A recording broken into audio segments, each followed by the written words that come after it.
May we call in Blair Teddy Gonzaga, Attorney Sheena Olrubia de la Cruz, Honorable Sofia Lane Baldo, Honorable Enrique T. De Asis, and Honorable Mayor Alwin Baldo.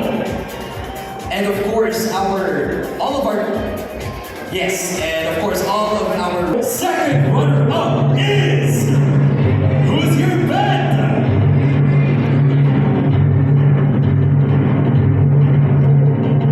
Your Babaylan CAGSAWA 2024 second runner-up is Babaylan number 11, CAGSAWA2024 Albay.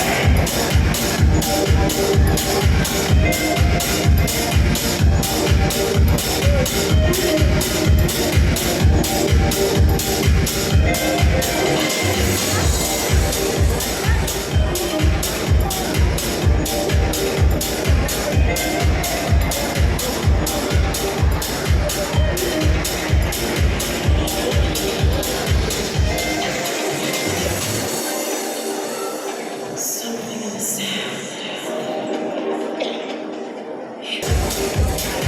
There you have it.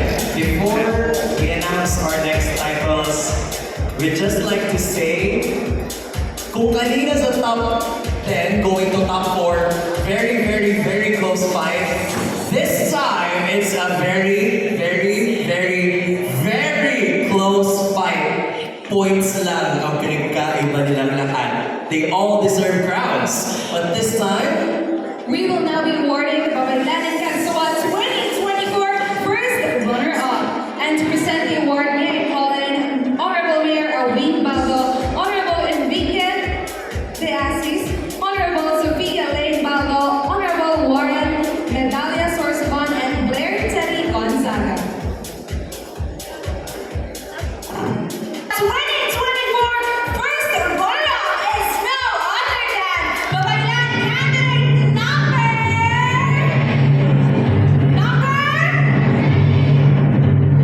Well, I'm very glad it's you, Babaylan candidate number 7. Ana Jimmy Colasita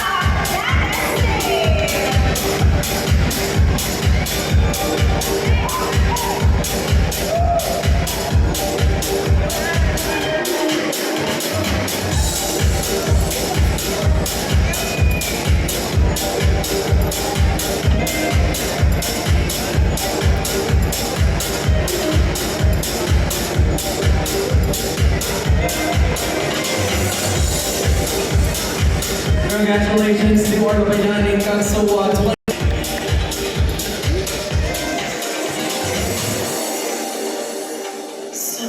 Which means that there are Babaylan CAGSAWA 2024 tourism, and one of you is the first ever Babaylan CAGSAWA. We shall first be announcing Babaylan CAGSAWA tourism, which means that the lady who will not be called is automatically our first ever Babaylan CAGSAWA. To present the awards to our ladies for our Babaylan CAGSAWA tourism, we have Honorable Mayor Alwin Baldo. Honorable, are you ready to meet your Babaylan CAGSAWA tourism?